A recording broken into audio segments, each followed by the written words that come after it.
Hello and welcome, Twitch. My name is Adam. This is the OPN Noobcast. Welcome as always. Today I am joined by Fred and Ali, keeping it simple. Nobody likes Chris and Logan anyway. Yeah, exactly. Got that right. We are going to go over 8 of the most exciting games coming out to PC gaming this week. Thanks for coming by. But first, I'm going to throw it over to Ali, who's going to go over some of the news clips, the big stories and games coming through this week. All right, sounds good. You're quick. I'm not even ready. You're not even ready? Yeah. Well, I guess I'll wait for you then. Let me know when you're good. I think you're... No, you're good. You're good. Smoking tobacco. I'm good now. I can start. Something else. 2 months on the record, folks. 2 months on the record. You can go right ahead. All right, discover the kelp. But what happened? Give me a second. And another. Look. In the past, I just want to say for the last 5 shows, we've had a 7-minute delay in functionality-wise in terms of what the hell is going on. This is actually an improvement. We're still under a minute, and it's. You can go right ahead. I need to get the Jeopardy key to play over my mic whenever I'm. Yeah. Discover the Celtic Age world of the Waylanders in this fly-through video. The Waylanders is the story of an adventurer untethered by time and fate who travels between a mythological Celtic age and the stone and mortar construction of the medieval era. The land has been overtaken by magical corruption, and the kingdom, once peaceful, has splintered into multiple factions warring for the throne. It's in the upcoming... Okay, really? I'm gonna stop you right here because despite, and I think it's a comical relief, despite the fact that this is technically functioning, like the whole stream and everything, it's the wrong trailer. It's the wrong trailer. Yeah. Which one are you on? Are you on the first trailer for the... That's not even... Because I'm looking at Crisis right now. We're looking at Crisis. Yeah. Which, is Crisis even on the... And I've got no idea how Crisis ended up here. Because that was... that is the concerning fact. I was kind of looking at the trailer and I was like, this doesn't look at all like Wayland.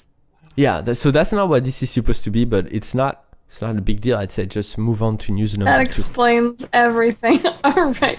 EG7 announces Minimal Effect, a hilarious space adventure. Okay. Is this the right game? Are we on the right game? I think I know what's going on, Eddie. I think I know what's going on. All right, you can start from scratch. I've got the right footage. The Waylanders. Boom. Am I going back to the Waylanders? Yeah.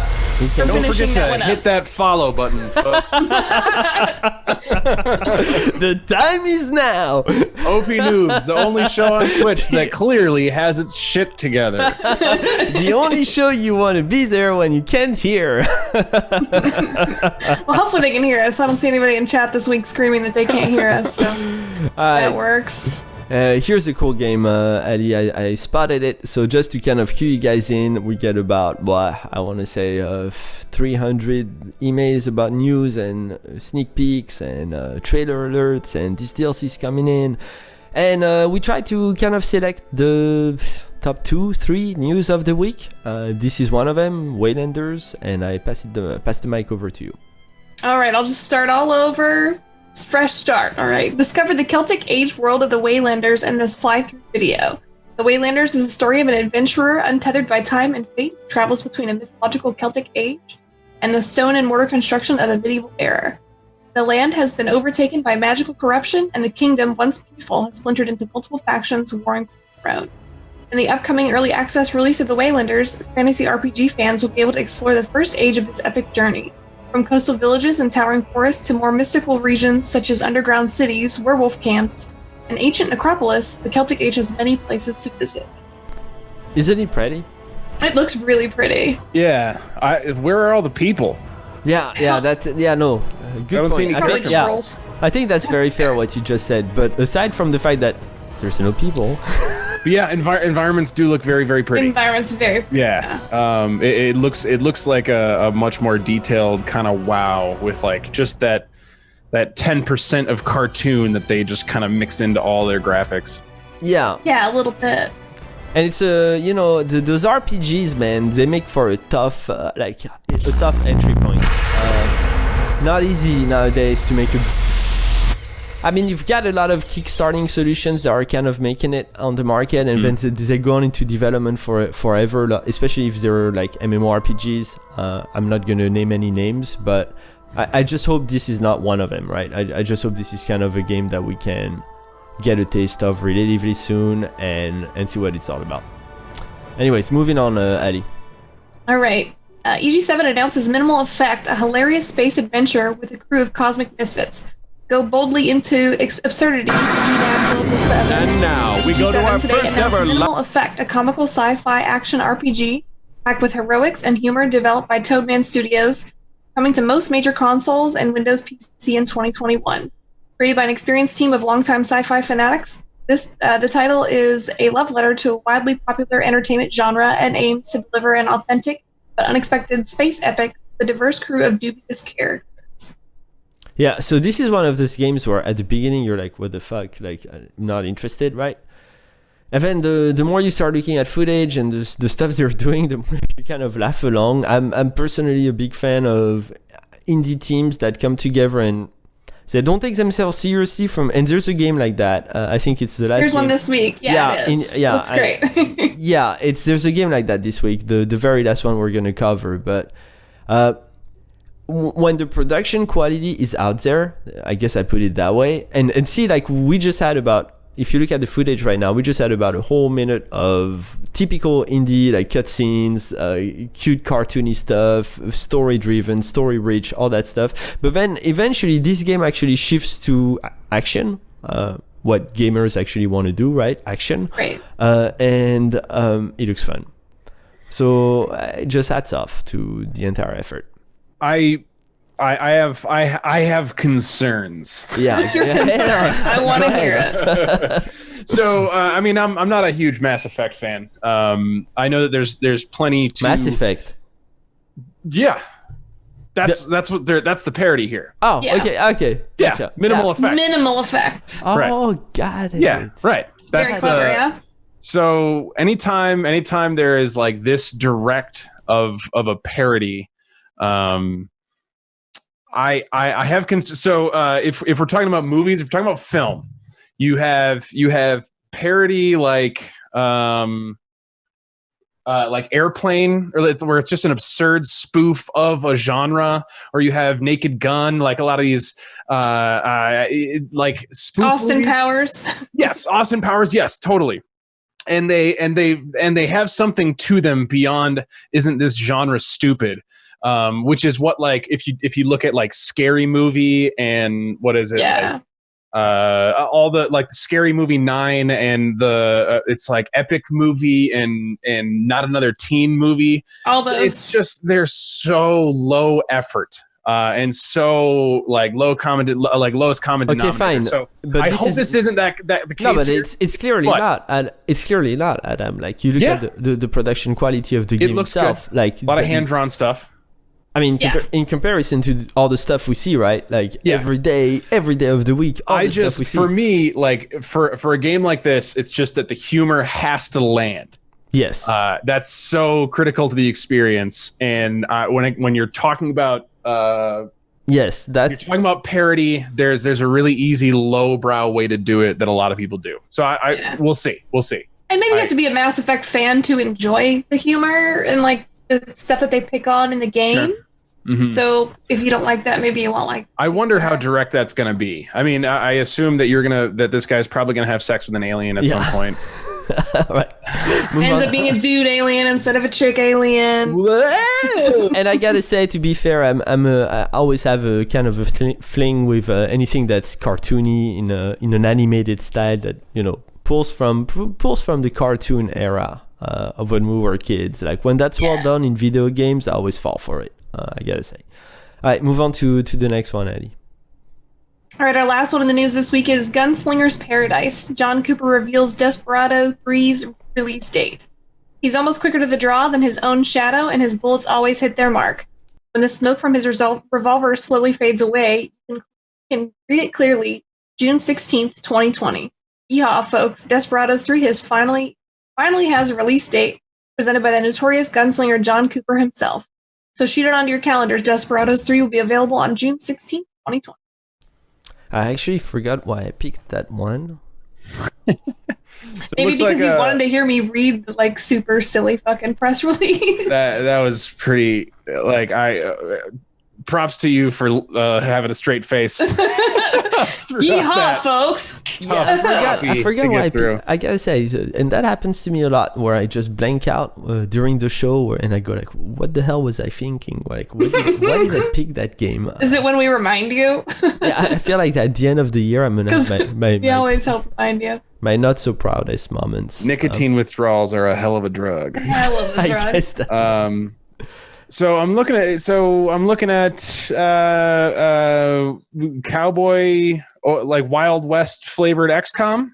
Yeah. You gotta say, yeah. I guess, yeah. That's it. And XCOM is a big deal right now. I can get down with that. Yeah. Right. By the way, follow up on last week, where we covered XCOM. It turns out that the game that I kind of criticized for, I guess criticize is the wrong word, but the game that I was saying, oh, there's a new XCOM coming in and it's coming out of the blue. Like I was not, anticipating this. Typically, if an XCOM game is due, I'll be like looking out for it about like a year in advance, and this just hits me in the face.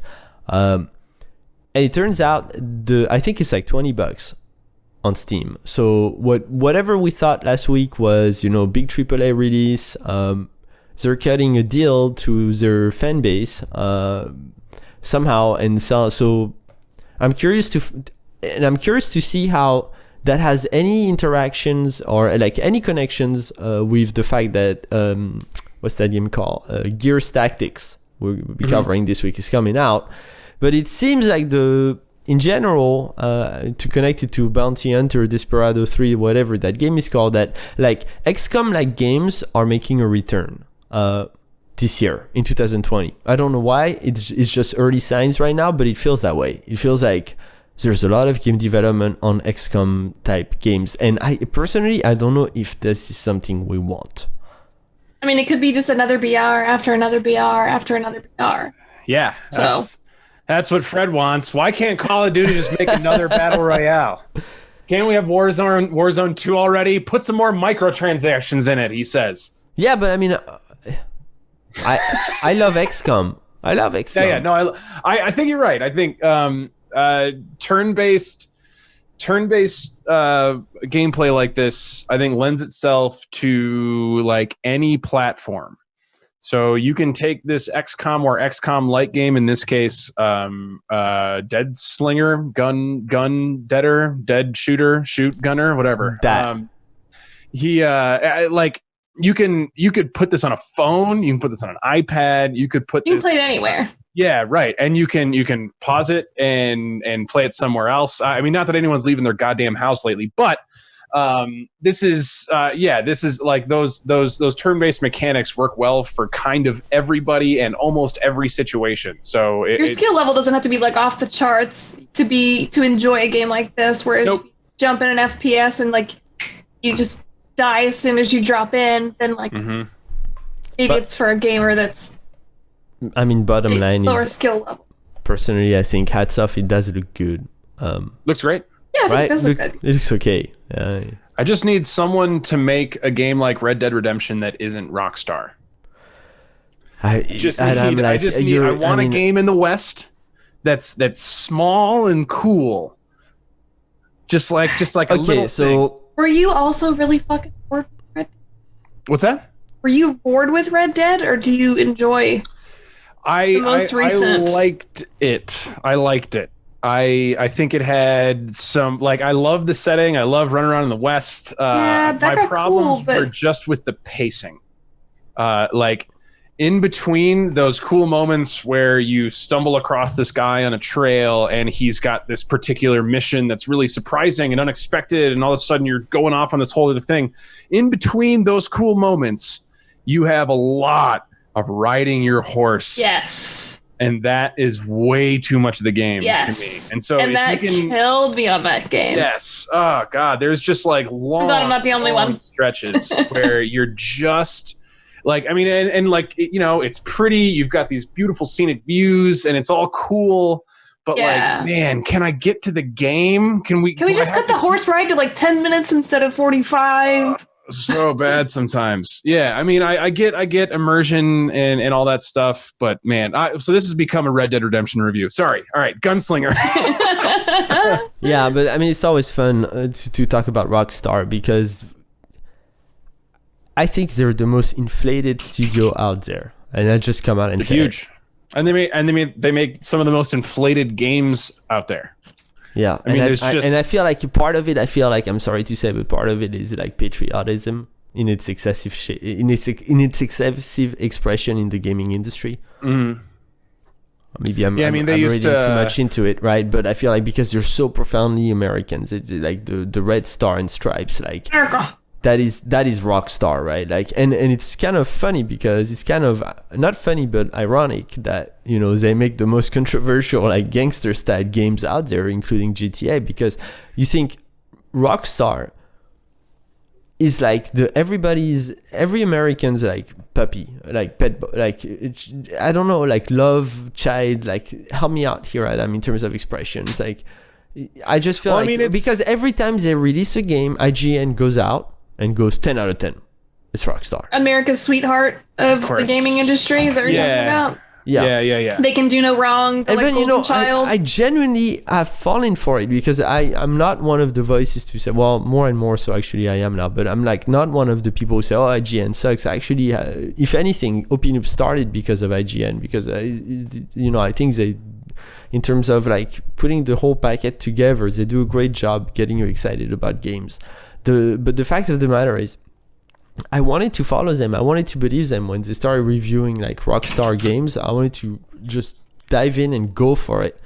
So I bought all these games: GTA 4, GTA 5, and then Red Dead Redemption 2. And I can't help but feel like, okay, so I didn't like GTA 4. That's personal. That's my opinion. Probably a great game. GTA 5, same thing. Red Dead Redemption 2, I start to feel like, okay, what the F? Like, if I don't like any of their games, how come they're getting straight 10s out of 10s? Which to me is a score that is like, you don't give a 10 out of 10 unless you're making Doom or Myst or just one of those like transformative games, right? That are just like big bam. Industry changer. Yeah, industry changers, right? Exactly. And anyways, so I went on a rant. So no, I know. Rockstar gets. I mean, we could definitely go into why IGN treats Rockstar the way they treat them, but I mean, Rockstar is they're like the Dallas Cowboys of the gaming industry. It's like they're America's team. They make the big badass controversial games that make your parents go, no, you can't buy that. And so I hear what you're saying. They're untouchable in a lot of ways, but we'll see how much longer that lasts. How much longer people are willing to put up these their monetization. Yeah. Okay. Really? Are we ready to get into some games? Yeah. We're good to go then. We're good to go. So Fred, are we starting with the flower collectors? Am I reading that right? No, you're Colin, where are you at? Now we go to our first ever live. I didn't get the doc.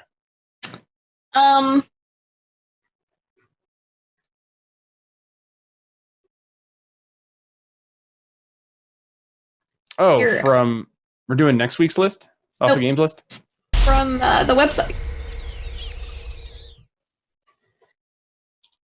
I can shoot you.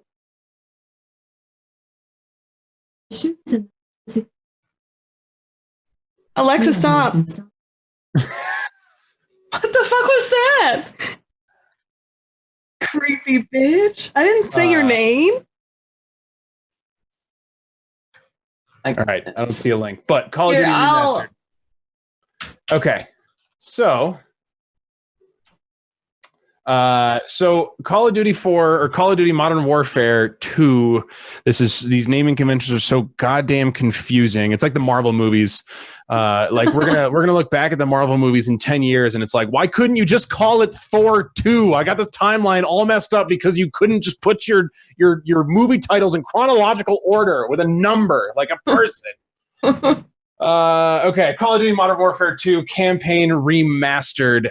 So Call of Duty is they've recently got a lot of good press. Warzone was very well received, and they're going to follow that with a remake of one of their most actually, Adam, can I stop you right here? Titles. Like, yes. You're a guy who, despite talking a lot of crap about Call of Duty, knows a lot about Call of Duty. I play some. Yeah, you know your shit.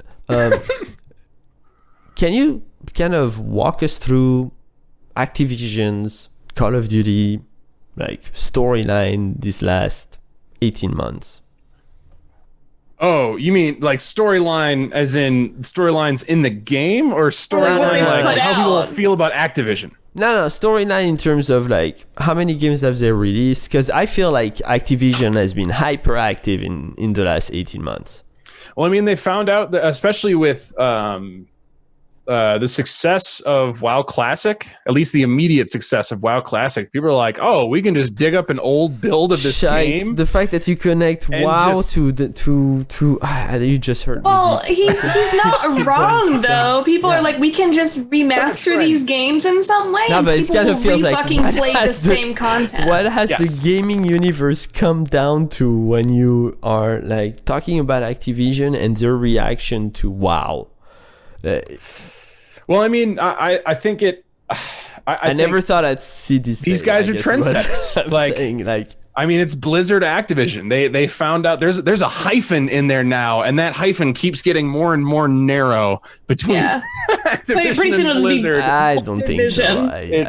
Yes. I don't think so. I think Blizzard is still Blizzard and Activision is still Activision. Once they were in the launcher, like that was it.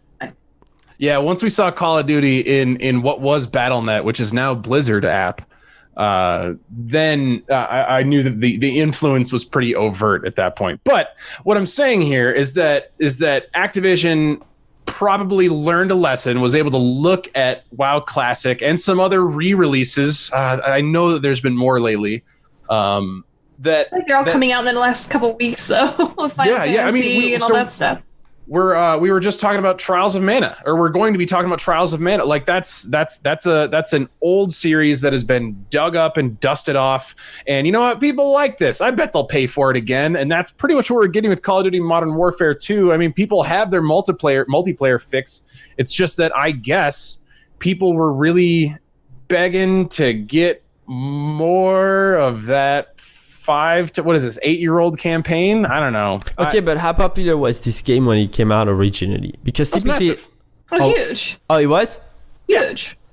This is one of their most popular releases. People still fucking play this game. Yeah. This was before last year. This was the last Call of Duty game that I bought.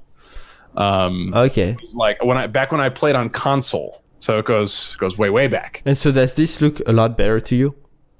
I mean, it looks like a cleaned up, modernized version. I'm sure they got it in whatever engine they made Warzone and probably Black Ops 4 in. But is it like a Resident Evil, or is it? That's what I was thinking. Yes, Warcraft, Resident Evil or remakes. Warcraft Yes. 3 Reforged. Like, what type of a remake are we looking at here? I would say that Warcraft 3 Reforged has a lot more to fuck up, if that makes any sense. I think. Did you try that one? The Call of Duty crowd is going to be pretty stoked if the same campaign that they played years ago just looks better, sounds better, plays smoother. Doesn't look all They'll that buy great, it. though. But does it play like the Call of Duty game they just fucking bought 6 months ago? But it doesn't Yes. admit the fact that it doesn't look all that great. Why is that? I don't think it looks bad at all. I I mean, just don't like. I have a new game that I can play. I'm playing Resident gonna Evil play 3 it. right now, and I can tell you I don't like it, but damn, it looks good. It looks good. Like, looks great. What is it looks- about this that doesn't look good to you? Well, it looks 5 years ago. Well, they're 5 years ago. Yeah, just about. No, 5 years. I mean, have you played like Star Wars Jedi Knight 2, whatever that game is I called? haven't played it, but I've watched people stream it. That like EA just came out with the you want to see a 2020 game, look at that. So if you're gonna make a remake, you're gonna make a 2020 remake. Don't make a 2015 remake, right? Fair enough or fair I would generally enough? agree. So I think what your eyes are noticing with it not looking as great as the jump up from Resident Evil 3, Resident Evil 3 remake, is simply that this came out. Someone's going to look this up, but it's something like 5 to 8 years ago, and Resident Evil 3 came out 15 years ago. So the big jump up in quality is just that. Like I'm old. Resident Evil 3 looks old and shitty now. relatively speaking. If you look back at an old Call of Duty game from this generation, it probably looks, a little pixely. It looks a little bit last generation console. I hate it when you get apologetic. You're Activision, man. Like, it's 2020. You're gonna do a remake of the best Call of Duty that came out in the last 20 years. One of the best, according to what you guys are saying. At least I'm relying on that info. Yeah. Make a 2020 game. Capcom's doing it. Why can't Activision do it? Capcom's doing it, and again, I'm not a fan of Resident Evil 3. I think they should make Resident Evil 7 and just move on, right? Like, because Resident Evil 6 was a kick-ass game, and why did they pull away from that? Anyway, because the nostalgia dollar is an easier dollar than the new game looks good. But do you think there's a heavy nostalgia dollar on this thing? Like, I guess there has to be. They made the thing, but like, I'm becoming more and more critical of the whole remaster thing because I just feel like now it's being just shoved down our throat. Like, instead of getting creative, they're just, why get creative if we can just rinse and repeat with the technology that's out there? Let's get lazy creatively, right? Like, There's other games I would rather play, not even just like necessarily, I don't need it to be remastered. Like, there's a game we're going to talk about later that totally reminds me of a game I played as a kid, and I would love to play it as shitty and fucked up as it was when I was a kid, and it kind of looks like it plays that way. So I'm super excited to talk about that one. Yeah, but I mean, I get it, but you can only ride that wave for so long until it starts to get like, I'm starting to feel burnt out on it, I guess is all I'm saying. Anyways. Yeah, I get it. Thanks, Adam. I appreciate it. No, I appreciate it, man. Fuck, I'm fed up with it. I'm definitely more sick of it in movies than I am in games. For sure. I'm good on sequels. Show me some in forever. Ready for the next Frozen one? Reference? Are you ready for the next? Are you ready for the next one? The next one is actually the next one is a little more exciting because I'm looking forward to your thoughts on it, Adam. Go ahead, Eddie. Am I reading it or is that? You are, because I still don't have that dog. Yeah. Oh, okay. Remnant from the Ashes Swamps of Corsus. This is developed by Gunfire Games and published by Perfect World Entertainment. Begin your journey across the dangerous and corrupted worlds of Remnant from the Ashes with a new mode and expanded map content in the Swamps of Corsus. Let's see.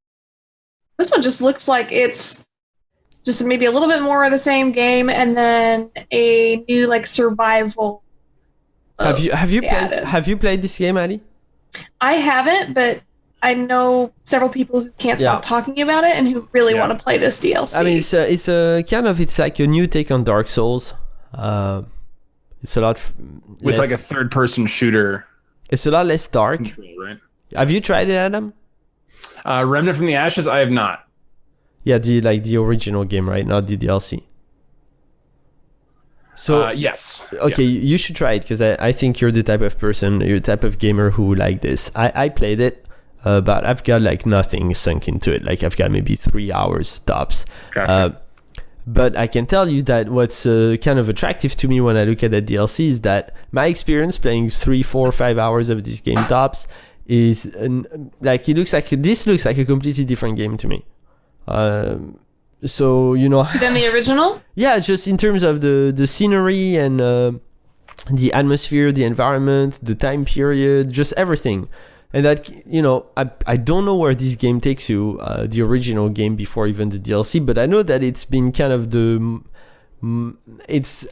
biggest surprise of last year in terms of how well this game did in PC gaming and just how well it's been received. I think one of our writers, I think Hudbud actually Break who comes. I think he's one of the people who won't shut up about the DLC. I think he reviewed it and he gave it an 8 out of 10, which by opinion standards is like excellent game. You can't. It's quite high. Yeah. Yeah, 8 is he's like pretty critical. It's very.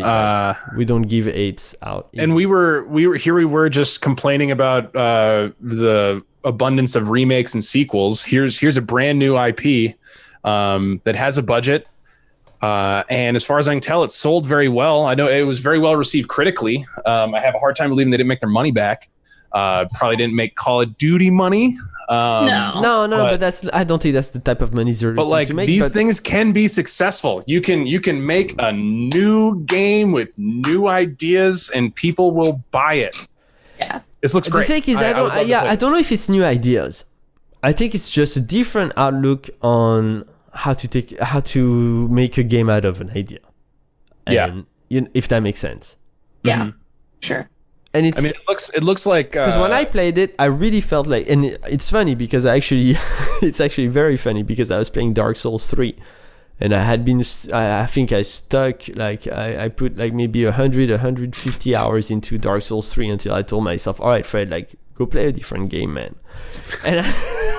And I like the first game I went to play and download on my Steam library was this one because I heard from Brick that it was a good game, I should check it out. And so I downloaded it, I played it, and I thought, this is another version of Dark Souls, fuck. The game I just walked out of after 150 hours. But yet it felt refreshing in terms of it being a different universe. And yeah, I don't know. And the DLC here adds. I find it interesting. They didn't just call it. So they did call it survival mode, which has become a pretty bog standard post-launch addition to a lot of games. Is having like a horde mode or something like that. They are not only calling it survival mode, they called it a roguelike experience, which is a bit different. It's something that I know the Prey series did pretty recently. Prey, the new one, came out in like 2017, 2018. And the DLC added a whole other game type that, I mean, they could have released as its own game. And its replayability, the roguelike elements, the small bits of progress that are then deleted when you die or fail somehow or whatever, which is something Very Dark Souls. Yes, yeah, very Dark Souls, punishing in that regard. And so I would let me know if you got an extra key lying around. Yeah, I'll ask, but the one negative thing I would close on that is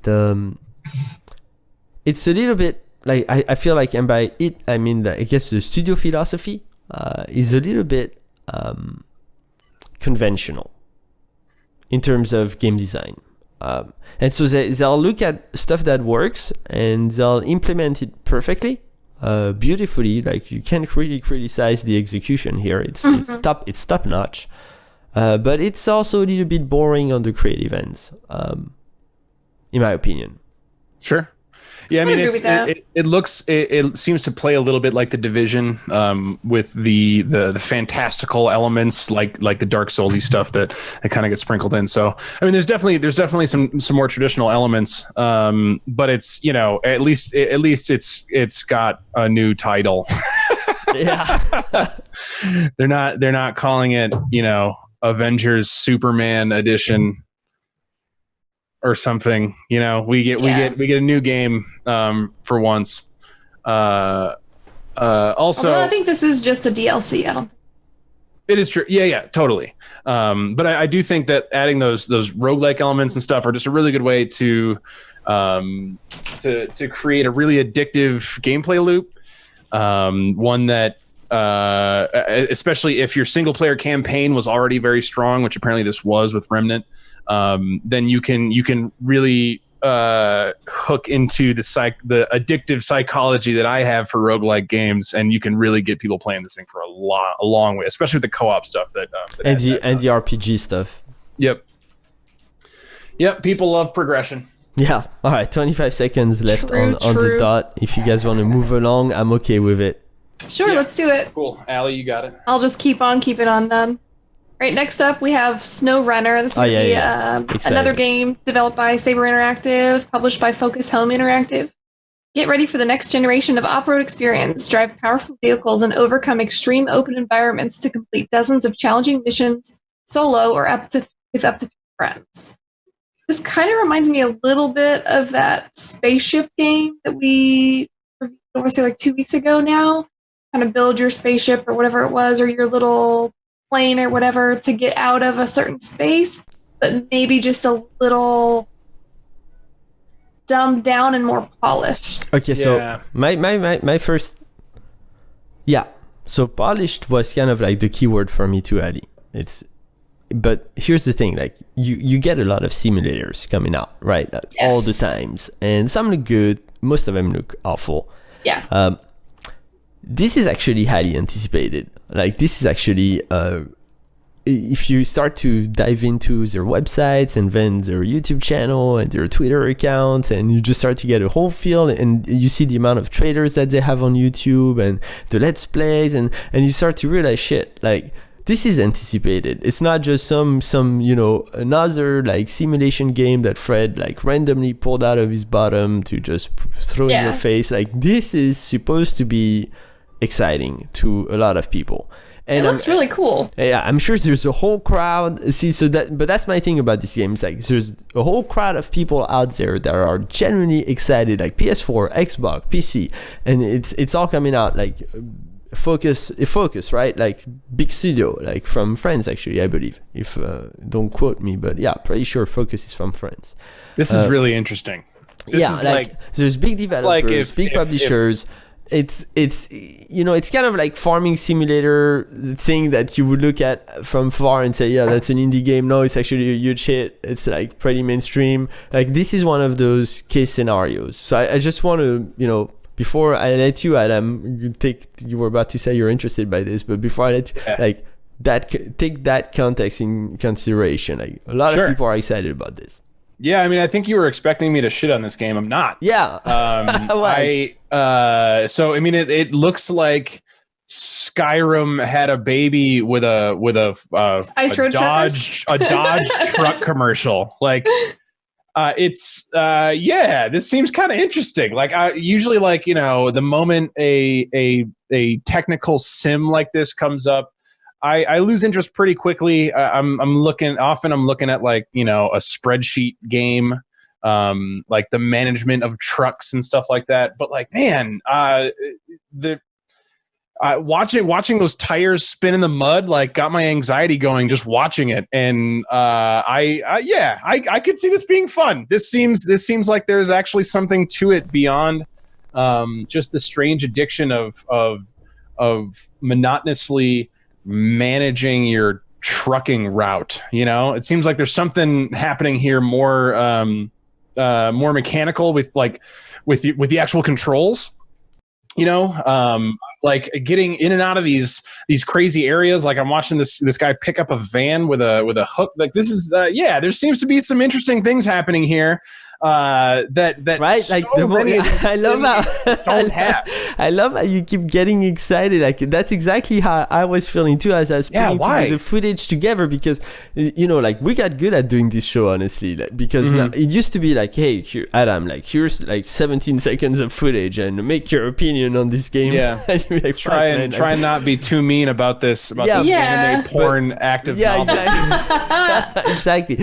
But now we've got like full on 7 minutes of full footage putting together, and I could hear in your comments, like, the more you were talking, the more you were watching these trailers, the more you, the gamer, was getting excited about the whole thing. Yeah, but that says a lot for the teams that are putting this together, because we look at a lot of trailers that are like, I don't give a fuck about this game. But that's the thing. I've never cared about a game that looks like this before. Never. But like, I'm looking at highlights, and I'm pretty into it. Yeah, that's exactly how I felt too. That was my point, right? Like, it's like, this is exciting. I want to play this, even though I traditionally don't play this.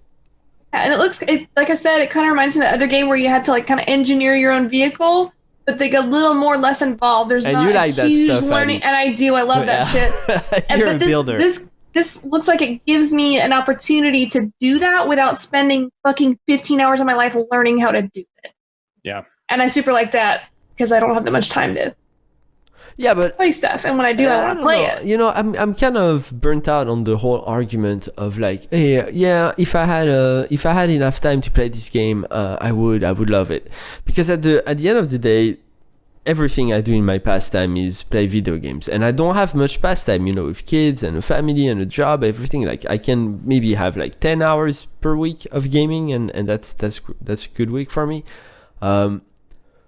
So, like, you can still stack up 10 hours of gaming a week on SnowRunner, right? And that becomes... That's true. Do you see what I mean? Like, if the gameplay is interesting enough, to keep you constantly challenged, constantly having fun. Like, Yeah, that's my point. Is I think this is one you can jump into and immediately start having fun with it. Whereas the other one, you would spend that 10 hours a week, and it takes you 20 hours to learn the game. Then you've wasted 2 weeks learning how to play the game.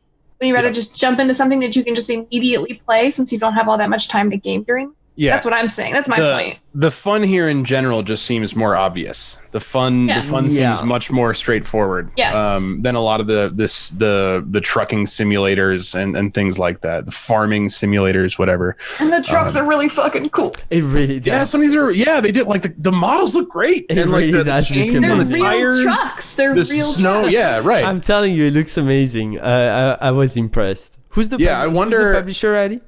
The publisher for this one, let me pull my doc back up. This one is... This is Saber, developed by Saber.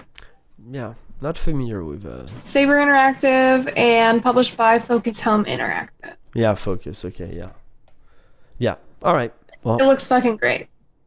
Yeah, this looks like a fun sim. I guess my one concern is just the driving mechanics. Like if what game was I playing not too long ago? It's like I just avoided getting into a vehicle because it just sucked to drive around. And those are the kinds of like technical elements that I think a lot of these sim games kind of miss out on. I don't think that may not happen here. It looks like I don't think so. That's the main point of their game. That's their main focus, is the driving the truck. So Right. if they didn't take the time to make that good, then they wasted their time on this game. Right. And it doesn't look like they've wasted a second, just from what I've seen in the trailer. Mm-hmm.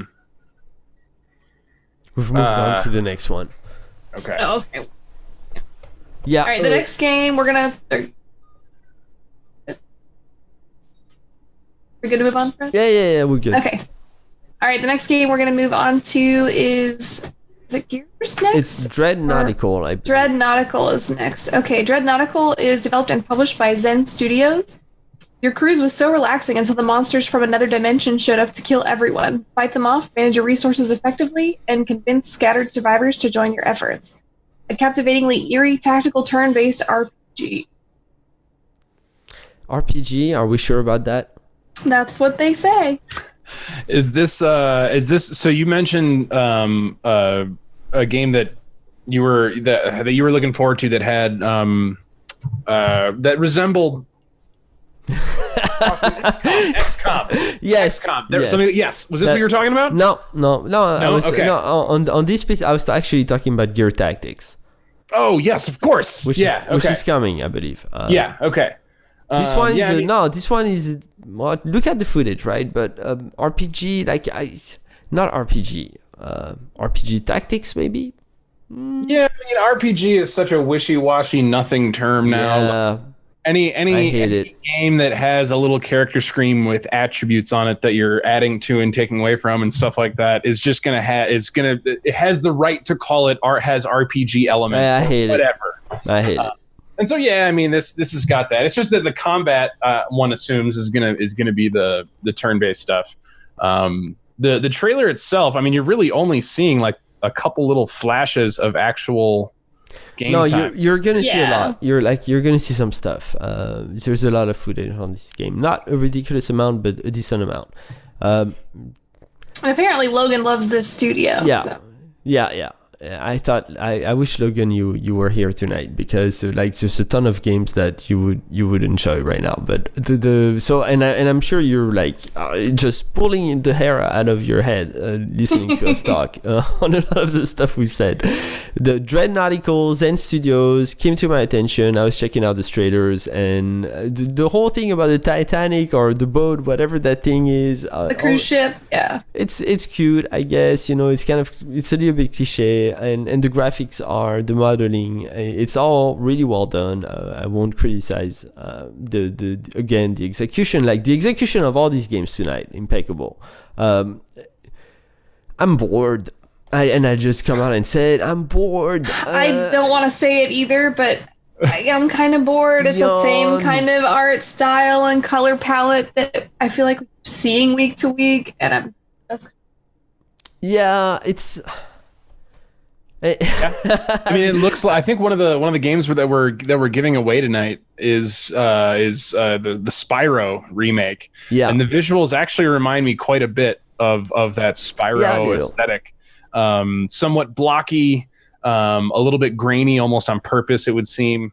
But yeah, I mean, I'm not seeing anything in this trailer that makes me want to dive out and get it. The stuff we're looking at now actually is that's why it's important to show quite a few trailers, because like the stuff we're looking at now, when you get into the action, the combat and everything, it looks a little bit more interesting than the freaking 7 minutes of kind of like cutscenes, footage, she's singing and we're moving. And I don't know, it's kind of interesting how like developers always kind of they want to throw that story stuff down your throat, right? And be like, focus on that. Like, the gameplay doesn't matter. Focus on my story. Focus on And some people are into that, though. I don't know. Telltale went bankrupt. Telltale went bankrupt. I mean, that's because Telltale was pretty one note. There seems to be more game here than a lot of Telltale games. The Telltale games, I played a decent amount of The Walking Dead. That series, I'm not saying that you can't tell a good story with a game. I'm saying that I don't play games for good stories. Right. Like everybody else. I'm fucking bored. I'll read a book if I want a story. I think there's better mediums to tell stories. I like some substance. I think the PR universe as a whole likes to think we like stories because it somewhat elevates us from our baseless form, whatever you want to call it. I think fuck him. I think we like gameplay. We like it. It doesn't mean we like first person shooters only and just like pure brainless stuff. It doesn't mean that, but we like gameplay. We like to hold a controller, press buttons, and see shit happen. Period. Interaction, right? Like so I'm tired of kind of the gaming industry like. This looks like a fun game once you pass all the crap we're looking at from a marketing standpoint. Whoever the hell, I wish Natsume was on the call right now, because he would say, whoever the hell put these trailers together focused on the wrong stuff about this game. This game looks like it could actually be fun. You just need to show us a lot more of the fun stuff and not so much of the storyline you think we care about. We don't care about that. Yeah, and we'll see. I mean, it doesn't, honestly, we've kind of gone off on a tangent here. I don't know if Dread Nautical is really story heavy, if we're being honest, but I do think they do seem to be leaning on the kitschiness of their game, the cute hook. But there's like literally in this 7 minutes of footage, there's only 20 seconds of game that I want to play. Everything else is just kind of clips, blubber. Yeah. Someone in chat said, I think part of the problem is game trailers try to front load all the best graphics, cutscenes, aka story. And it seems to be that's what the trend is. But I think that we all here kind of, that's the opposite of what we want. We want to see, what am I playing? And we do have sounds like we have a narrative designer that is hurting right now in our chat. Lighterlock, I understand and keep doing the great work that you do, man. But I think the thing that games do best is engage you on that more visceral level that you're talking about, Fred. I want to press a button and watch that guy punch a thing or whatever. Or even like actually have a game like that makes you think and makes you strategize and makes you move forward tactically step by step. Like all the power to those games. But even like Final Fantasy Tactics, right? Like you take a classic, even Final Fantasy Tactics, it did just that. Like there was 5 minutes of storyline that got you into the whole RPG element of it all. But at the end of the day, it was about gameplay. Like stop putting together 10 minutes of YouTube footage that's 9 minutes of what, I don't know why you think it's important to us when you actually have a good game. and you're only showing us 30 seconds. Portal. Yeah, exactly. Portal. Oh, Portal is how you tell a story that is uniquely video game. Portal is it like the story and the gameplay weave together in a way that is fucking poetry. And that's like and that's a nerve that is so rarely hit by games. Where the story is enhancing the gameplay is enhancing the story. That kind of relationship, that kind of balance is so hard to pull off. I gotta agree. Yeah, and I hate to swing it back to World of Warcraft, but they kind of do that too. When they do have their sort of cinematic trailers, that aren't gameplay at all, like even a little bit, but they do enrich like that storyline, and even if you're not like super into the lore, it still pieces together like the questing elements and some of the dungeons and stuff like that. Yep. To my okay, it looks like we've been running a Gears Tactics trailer for a minute. sorry. Sorry, I actually just pushed it back. We went off on a tangent. Yeah. Okay. All right, I'll move on to Gears then. Gears Tactics is developed by Splash Damage, the Coalition, and published by Xbox Game Studios. Gears Tactics is the fast-paced turn-based strategy game from one of the most acclaimed video games franchises, Gears of War. Outnumbered and fighting for survival, recruit and command your squad to hunt down an evil mastermind, makes monsters. So again, moving to the survival type game from another franchise.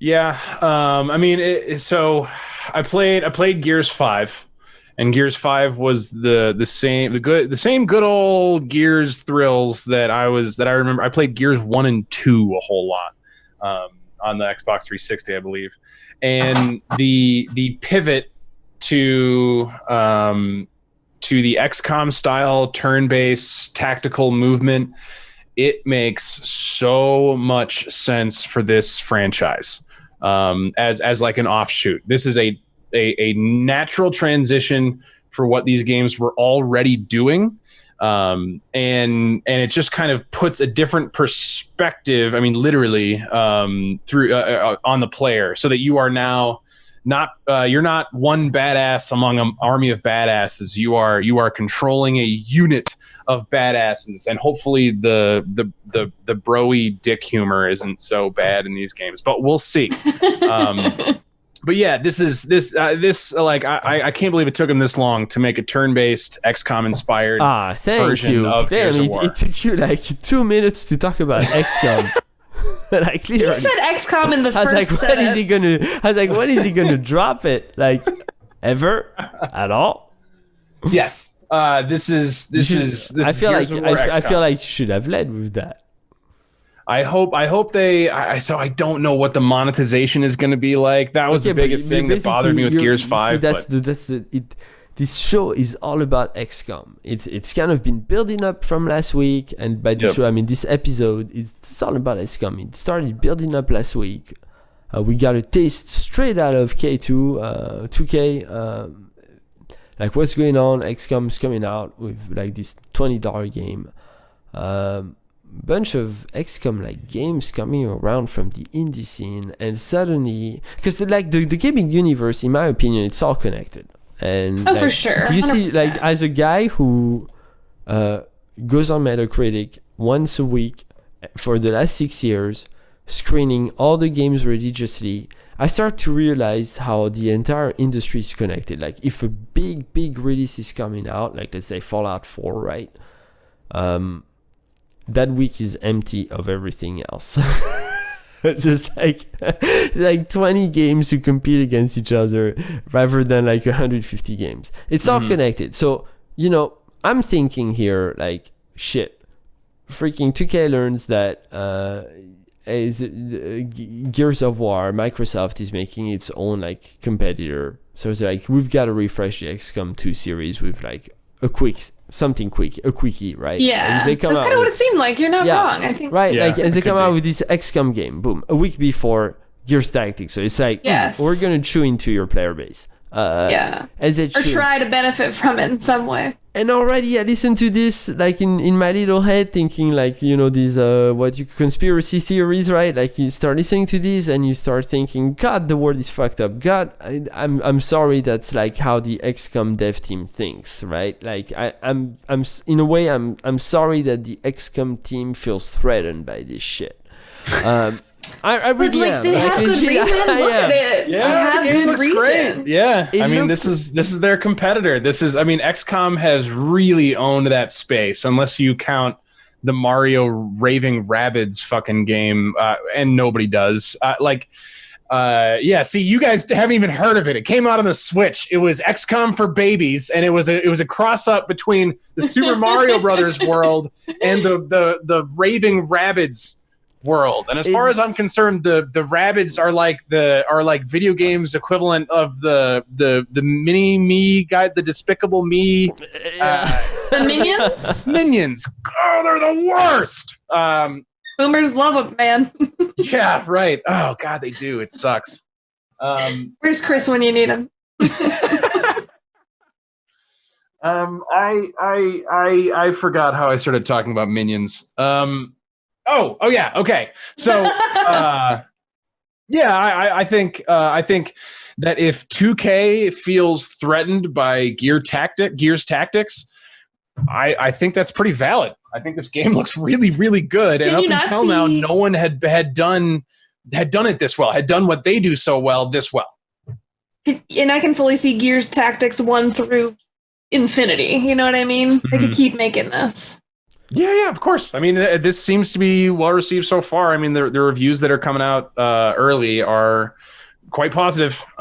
This is totally a threat to XCOM. Maybe not a threat, but it is like the first serious competition that it's had. But see, that's the thing. Like, I don't understand why studios are they keep thinking like resources are finite.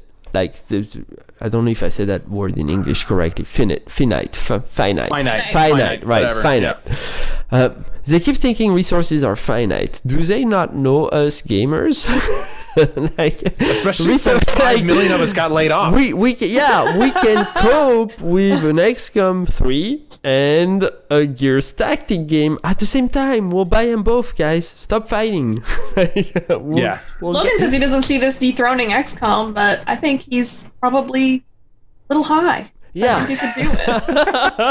He's not here to defend himself. We'll see. I mean, we're gonna find out in the next few months as sales figures come out on both this and the new XCOM title. But this was fun. True. Fun. I could see Gears Tactics turning out to be a really great game. Not you, Logan. The other Logan. The few of us supporting in the chat. Don't forget to sign up, opnews.com/raffle. If you haven't done so, it's just like we're giving away a ton of games tonight, so don't miss out on that. Adam, the next game, I think Ali, I say Adam because I think Ali, you're too young for this. This is the game I was talking about earlier in the thing that I said I was excited to talk about. Are you serious? Don't let her talk about it, Fred. Don't let her cut her mic, Fred. Don't let her talk about it. Fine, I won't talk about it. I am. Let you guys talk about it. I am pumped. I cannot wait. Okay. Streets of Rage 4. Oh my God! Developed by Lizard Cube, Guard Crush Games, and Dotemu. Published by Dotemu Eureka Studios from China. Amongst the best beat-em-up series ever created, jammin' 90s beats, over-the-top street fighting, the iconic series Streets of Rage comes back with a masterful tribute to and revitalization of the classic action fans adore. I fucking love this game. Can I just kick things off by saying I know a lot of us aren't too big of a fans about China right now.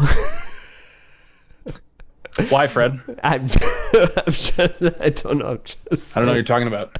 It sounds pretty xenophobic, but continue. I can't. I know few of us only few of us feel optimistic about China right now.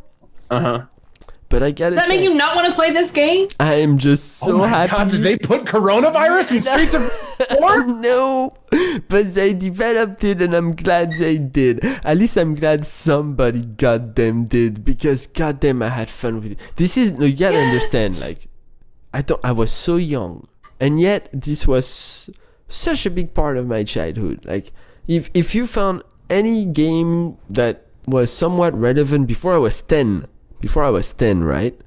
This is one of them. Like, with Alex Kidd, this is one of them. And this is, I'm 37, man. Like, this is, I don't want to scream this, but this is like 37. This is 30 years ago. And the whole series, we actually touched on it last week very briefly, but the whole series has been missing from the gaming industry for the last 3 decades. The developers of this thing are not big developers. They outsourced this to freaking China. Out of all odds, they're releasing it now from China with the backing of Sega. I mean, but I am pumped because Looks good. Yeah, It looks and the so music. If dope. you can't hear the music on the show, but I recommend you guys go on Steam and check out the music, because the music is the same music that you listened to when you were a kid, except like just a lot more modern and just 2020 like. But the adaptation is brilliantly done, and just like everything, the cutscenes, just the whole production pack of this. You go to the website. The website looks like shit, but it looks like no. But hold on, it looks like shit in a gamer way. Like it's appealing to us, right? Like we're like, oh yeah, this looks like shit in a good way. Like in a way that would not make Natsume raise his hair. Like stop it. But like in a way that at the end of the day, like. I don't think so. I think even he would be into this. And they just list out trailer after trailer after trailer of just like 30-second trailers, 45. They hype it up, right? And there's the great music going on. Like the whole, but it's a throwback. It's a throwback moment for anyone who's getting close to 40 and above. And it just... I'm not close to 40 yet. I am, but I gotta tell you, this hits me in a way that I cannot wait to play it with my kid. This all brings these type of games for me, like they all bring it together into like. I started 30 years ago when it all started. This is where I am now with my kid. These are the type of remake. That's a remake, I can endorse. Not fucking, pardon my French, like Call of Duty remake. Fuck you, right? Like, yes, that's exactly what I'm saying. Yeah. There is very little that Call of Duty was doing 5 to 10 years ago that they aren't doing now. Yeah. Whereas these like classic not hand drawn, but like these classic beat 'em ups are not exactly the dime a dozen that they were. And it looks like this, like the animations look really awesome. Smooth. It's super well done. Like the character models look awesome. That girl in the red shirt or the red shorts is thick as fuck. Like I am. But the gameplay was the thing is the gameplay 30 years ago was great to begin with, right? Like the gameplay 30 years ago was still modern today. It still is the type of stuff. Like I'm playing Street Fighter 4 right now on my couch with my kid, and I'm having a blast with Ryu. And that game came out like 4 years ago, 5 years ago, something like that. But I used to play Street Fighter 2 Prime on like Nintendo NES. I forget, right? It just had come out. Like these are the type of experiences that kind of make you realize that actually gaming hasn't evolved all that much. We think it has, but the core experience of what makes gameplay good is not actually, like we were saying, the storyline, like, or whatever like story you want to shove down our throat. Actually, the core experience that make those games fun hasn't evolved all that much in 3 decades. It hasn't. It's all about the right punch, the right uppercut, the right animation, the right moment, just the right gameplay. It's all about having fun in gameplay. And you can say, well, Fred, you said that because you like these types of games. No, I just like games. In general, like real games, action driven, and not like in a punchy way, but just like in a triggering way. You're making choices matter, right? Yeah. I wasn't when I heard that they were making another Streets of Rage, I was like, wait, that game from the 90s? Like what? Yeah. what could they really bring to that why wouldn't I just download a what's Everything. it called Emulator or something? emulator, to play the old one. But like this seems like just Legit. the aesthetic, just the way the movements, the animations, just how smooth and cool everything looks, like that alone I think brings enough to this very simple little beat 'em up game that I think I hope it sells. I hope it sells. That's what I was yeah. about to say. Like, I really hope it does well. I hope like this does not go unnoticed. It would suck if it did.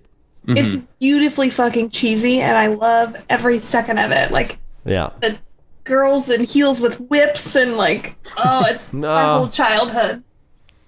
Okay, I love it. I'll move you guys forward to the last one, the last one's fun. The last one's very fun.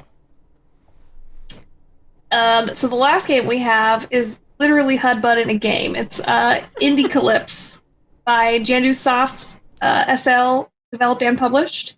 Experience the real life of an indie game developer through one of the three characters of the game: an artist, a programmer, or a musician. Discover how each of the characters' personalities degenerate. I messed that up. Discover how each of the characters' personalities degenerates through dark humor in minigames, because making video games is not easy. Sounds like a game made by a bunch of guys that fucking hate making games. Or they know the frustrations of this shit. And also Logan, forgot to mention him, says he feels seen as fuck because this is probably what his house looks like, which is a little disturbing, especially that last little cutscene of the guy that hanging himself. Because this game doesn't fucking work. Shit, that's dark. It's so dark. Oh my god, he hung himself like on a pile of Doritos and Monster Energy drinks. Yes. Oh, Logan, you feel seen yet? Hopefully the fuck not, because that is just dark. Wowee. Yeah, this could be fun. It's highly self-referential. I'm just like clicking through the Steam page, and it is like the dark mini games that they're talking about. Like they're covering like every genre. I'm looking at things that look like Battletoads. I'm looking at bits that look like Mario. Enter the Gungeon. It's a bunch of like mini games. Yeah, there's like a old school Wolfenstein shot here. I'm seeing some like a multiple choice question, like Who Wants to Be a Millionaire or something. So this seems like Broad. A good old wacky adventure. Yeah. And I usually kind of roll my eyes at these things. Me too. But I there seems to be like, especially with that one clip of the dude hanging himself, like the fact that they're willing to go there, the fact that these guys They made this for other indie game devs. Yes. Like I feel like that's what. Yes. there's well passion done. behind their cynicism, and I really appreciate. Look at that one. Look at that one where like the whole scene is about you trying to learn how to pee, and it's a 30-second trailer on YouTube, and he goes like, "All right, now you're gonna practice how to pee." And Yep. Allie, this is something you don't know about, but dudes, this is some altruistic shit that we do. Yeah, this is fun to any guy. If there is dried poo Now, is into it- the bowl, it is your job as a man to stand there and try and rocket piss that dried poo off the bowl. I think some country actually put flies in the bottom of urinal, like just painted flies in the bottom of urinals. Note to And studio. they found that they were cleaner because the men would try to piss on the fly. That's so perfect. And I fucking believe it. But then it moves on to completely different scenes where like the game looks legit, right? Like it's not just all crappy indie like style stuff. Like at some point they get serious about game development. They go like, all right, now let's put together a nice scene and bring all our talent together and actually do what it is we're good at. And to me that brings like, that's enough to bring enough credibility to the whole game, even the silly scenes, right? Like the moment I know, and maybe I'm shallow like that or snobbish like that, whatever you want to call it, but the moment I know that the devs have the potential to actually put a good game together, then I'm almost like twice as ready to buy into anything so like they want to throw at me, right? Like it's kind of a weird thing. So like if they make me pee in a toilet and assess how well I'm peeing, because I know like they've given me like some good production before, then I'm ready to walk into that experience and do it and take it seriously. Does that make any sense? Yeah. I think so. Be honest if it doesn't. Like, no, of course it does. Yes. Maybe it doesn't, right? Like my concern here would just be that they're doing they're making a million little games, and so it seems like kind of a love letter to a lot of these genres. Like I'm seeing some text adventure in here. The question is whether or not any of these little bits of games that they're kind of gluing together, whether or not that all works, whether or not, when I do the racing portion of the game or whatever, it actually feels good, if it actually runs right. I guess that's my concern with this game. It's just that they haven't made it's not like, okay, I am making a platformer, I need to nail how you jump.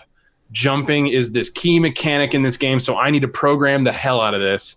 This is like they've made 100 different mechanics for 100 different mini games, and so we'll see how many of them actually work, how many of them work well. Yeah, but I mean it's it definitely piques your interest, right? Like you look at God, this stuff, yes. yeah, Oh, for sure. right? Like you look at this and you think, okay, like I'm gonna spend $10-15 on this just to check it out. Because it's probably what it's going to cost. Like, I'm assuming not more than that. Yeah. Surprising. Yeah. Right? Like, it's going to be $9.99 or $14.99 tops. And in considering, the price range we're looking at, like, I feel like they're giving you an incredible amount of content to stare at in comparison to, like, the average indie game marketing just line of products, right? Like a trailer, if you're lucky, 2 at the most, right? And like these guys are coming up with all these small, because I'm saying this because I feel like you're being tough, Adam. Like oh, I'm just saying it would be a challenge for them to, because it's hard enough as it is to make a game feel and play smooth and intuitively. It's hard enough to do that when you're focusing on these basics. This is a joke, right? Like a bunch of different games. Yeah, but this is a joke. Like it's not a game you're like taking seriously. It's all very silly. And considering it's a joke, it looks like I don't know, fully fleshed out joke, I guess is what I'm saying. Sure. Yeah. I will say that I think they may have shot themselves a bit in the foot with the title. The gameplay, it's like I would love to play this game, but I had to read Indie-Calypse. That's a problem, guys. That's true. That's true. But just remember, I've been watching Metalocalypse lately. Everybody should watch Metalocalypse. Yeah, that's the shit. This could be cool. I could see this, especially. I don't know how big of a market selling games to other game makers is, but I'm sure there's going to be a lot of indie devs that are going to be able to relate to a lot of things happening in this game, and a lot of the things that pull their hair out.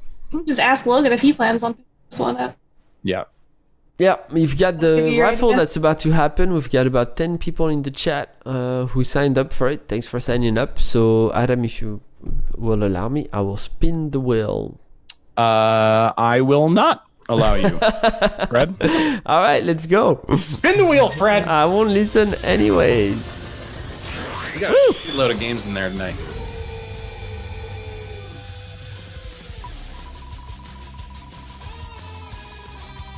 Indie meetup. Excited. Whiterlock, don't go to indie meetups. It's a quarantine. That's how you get the corona. That's how. Yeah, don't like. Do you want corona? You're a game developer and you decide to go outside now. Don't give it to Logan. Don't give it to Logan.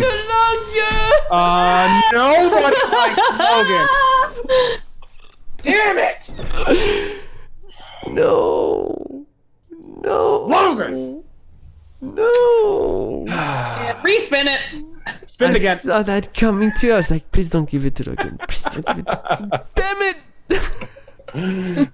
Logan, it's about time you got paid. So It really is.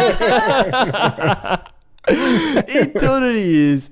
I mean, he deserves everything. Yeah. all right, guys, that is it for this Tuesday's Noobcast. Good times. Fred, do you have any announcements you want to make? I know we might be making some changes to the schedule soon. Yeah. No. Oh, yeah. Maybe. Yeah. Okay, sounds like we're announcing that another way, but expect more No. and different content from OPN News. I'll explain. Jokes aside, I think we're gonna set up two shows like basically twice a week, Tuesday and Thursdays probably. I'm looking at making announcements. Logan's not invited. Yeah, well, the whole team will be invited to both, and whoever can make what they can make, will make, and we're gonna split it between newses and releases. So it's gonna be about like 50 to 60-minute stops each, and it's gonna be a bursty shows, but same giveaway, same good stuff. Thanks, Adam, for hosting it. I really enjoyed the fact that I didn't have to speak English for 90 minutes straight. Fuck, man. Hey, I've been helping you, but fuck me. Right? I love America, I've except been for speaking English for 31 years straight, and Yeah. it's been fine, Fred. So See, quit your bitching. the thing is, I love America, but I hate English. But I love America. I would just wish you guys spoke French. Can't do it, bud. Can't do it. You could have, it was it was part of the. It was. We had the option a few years ago. It was. I think it was Thomas Jefferson who said, "Yeah, we should go with the French." And Washington and Hamilton and Madison and just the whole gang, right? Said, "Nah, Jefferson don't know shit." All right, well, you heard it here first. Yeah. Thomas Jefferson was French. All right. We are so we'll be back next week, next Tuesday for sure. It sounds like we're also going to have another show planned for you guys. Thank you for coming by. Hit the follow button. We'll be doing this again at 6:30 next week on Tuesday. Thanks, Thank you so Adam. much, Twitch. Thanks, Have Eddie. a wonderful night. I love Thank you Allie guys. and Fred. Have a good night.